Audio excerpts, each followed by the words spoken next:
Oke, selamat siang Bapak Ibu Guru. Ya. Selamat siang. Terima kasih atas waktunya. Mohon maaf mengganggu waktu sebentar. Kita diskusi santai, ngobrol-ngobrol santai ya Bapak Ibu terkait dengan penerimaan PBDB tahun 2024 tahun 2025. Nah, kira-kira begini Bapak Ibu. Kira-kira kalau menurut Bapak Ibu itu PBDB itu dengan adanya PBDB itu bisa mengenal kebutuhan peserta didik gak sih kaum kepada kami? Menurut saya bisa. Pertama, kita bisa mengenal peserta didik itu. Yang paling penting kita dapat mengenal bakat dan minat dari peserta didik tersebut. Oke, baik. Kalau menurut Pak Danan bisa ya? Bisa. Kira-kira kalau Tias gimana? Kalau menurut saya mengenai PBDB ini kita dapat mengenal kebutuhan peserta didik ya, karena pada saat kita mengenalkan dengan belajar dan juga memberikan pengalaman yang menyenangkan, pada saat itu kita dapat melihat potensi peserta didik juga karakter yang berbeda. Dengan begitu kita dapat mengetahui kebutuhan belajar mereka.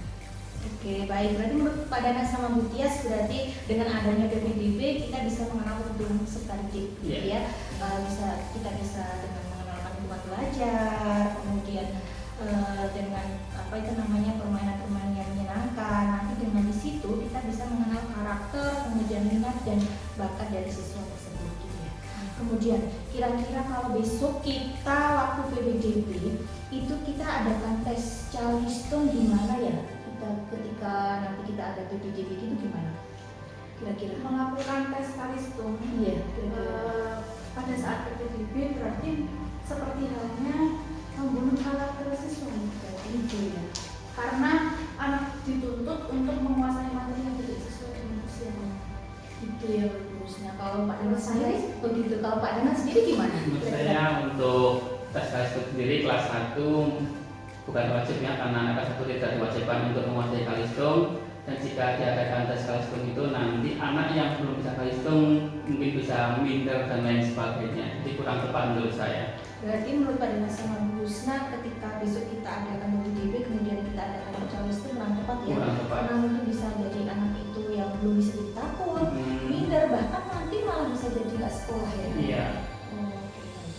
Berarti kira-kira kalau misalnya nggak ada tes Charleston, kira-kira alternatif lain untuk mendukung transaksi dari PAUD ke SD apa ya Bu Tia sih kira-kira? Menurut saya sih salah satu alternatif kegiatan ya untuk mendukung penguatan transisi PAUD ke SD itu dengan melakukan wawancara kepada para peserta didik. Nah, terkait minat dan bakatnya, ya, misalnya minat dan bakatnya apa, kemudian melakukan MPLS untuk mendukung proses adaptasi peserta didik dari PAUD ke SD dan juga memberikan pelayanan maksimal kepada peserta didik sesuai dengan kebutuhan belajar. Oke. Terus kira-kira yang lain apa Bu Husna selain yang disebutkan Bu Tia? Mungkin bisa jadi memfasilitasi peserta didik dan orang tua untuk mengenal lingkungan, memberikan pengalaman yang menyenangkan untuk anak seperti bernyanyi bersama, terus memberikan permainan-permainan dan sebagainya. Oke, baik. Oh iya, baik. Berarti Bu Tia sama Bu Husna besok ketika kita adakan PBDB tahun depan berarti kita lebih baik adanya MPLS itu lebih baik, terus kemudian pembelajaran yang menyenangkan seperti nyanyi gitu ya, atau permainan yang mendidik gitu ya. Kemudian kita juga libatkan orang tua untuk mengenal lingkungan sekitar bersama anak-anak ketika masuk pembelajaran gitu ya.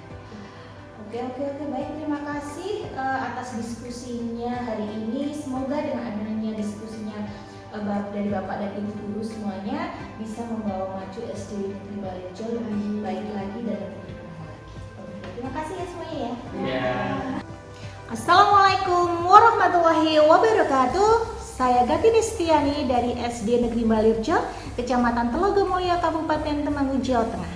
Di sini saya akan menyimpulkan dari hasil diskusi saya dengan teman-teman saya tentang PBDB yang mendukung transaksi PAUD ke SD. Baik, yang pertama dengan adanya PBDB nanti kita sebagai guru bisa mengenal kebutuhan peserta didik. Karena apa? Nanti dengan adanya kita mengenalkan lingkungan belajar kepada murid, itu nanti kita akan mengenal potensi-potensi yang ada pada murid, kemudian minat dan juga bakat yang dibawa oleh murid atau yang dimiliki oleh murid begitu. Dengan adanya Tesalistung ketika PPDB itu juga bisa membunuh karakter anak. Karena apa? Karena anak dituntut untuk berpikir tidak sesuai dengan usianya. Nah, maka dari itu, untuk mendukung transaksi PAUD ke SD ketika PPDB nanti harus diadakan alternatif-alternatif lain yang bisa mendukung ketika kita melakukan PPDB di awal tahun pembelajaran. Contohnya, kita adakan MPLS. Kegiatannya bisa bervariasi ya. Variasi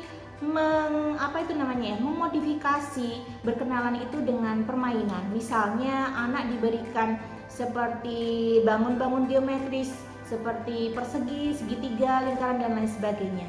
Nah, nanti anak itu disuruh berkelompok sesuai dengan bangun tersebut. Nah, setelah berkelompok, nanti anak-anak berkenalan diri di situ, memperkenalkan nama, kemudian alamat, kemudian hobinya. Kemudian nanti bergantian bersama teman-temannya. Nah, nanti setelah berkenalan diri ya, itu misalnya kita mengenalkan lingkungan belajar. Nah, ketika kita mengenalkan lingkungan belajar dengan cara kita menempel bangun-bangun geometris tersebut pada sarana-prasarana yang ada di lingkungan sekolah kita. Misalnya ini, saya menempelkan bangun segitiga di toilet. Nah, nanti kita sebagai guru memancing anak untuk mencari mana sih yang ada bangun segitiga warna merah misalnya. Jangan lupa dengan kasih warna ya biar menarik misalnya gitu. Kemudian anak berlari ke sana. Oh, ini segitiga warna merah. Oh, ini namanya toilet. Nah, di situ peran guru ketika anak-anak sudah sampai toilet atau WC ya, mengenalkan bahwa ini toilet atau toilet putra atau toilet putri. Nah, di situ guru juga memperkenalkan manfaatnya toilet itu apa. Kemudian setelah nanti mengenal anak-anak memperkenalkan diri, mengenal lingkungan belajar di lingkungan sekolah, nanti anak-anak kita kenalkan kepada pendidik atau tenaga kependidikan yang ada di sekolah kita. Misalnya ini guru kelas 1, ini kepala sekolah, ini guru kelas 2 dan lain sebagainya. Maka dari itu kita sebagai guru, kita harus pintar-pintar atau kita pandai-pandai mengadakan kegiatan-kegiatan yang menarik dan menyenangkan biar anak-anak senang, nggak takut untuk masuk sekolah yang baru seperti itu. Oke, ini adalah aksi nyata yang saya lakukan. Semoga bermanfaat bagi semuanya. Wassalamualaikum warahmatullahi wabarakatuh.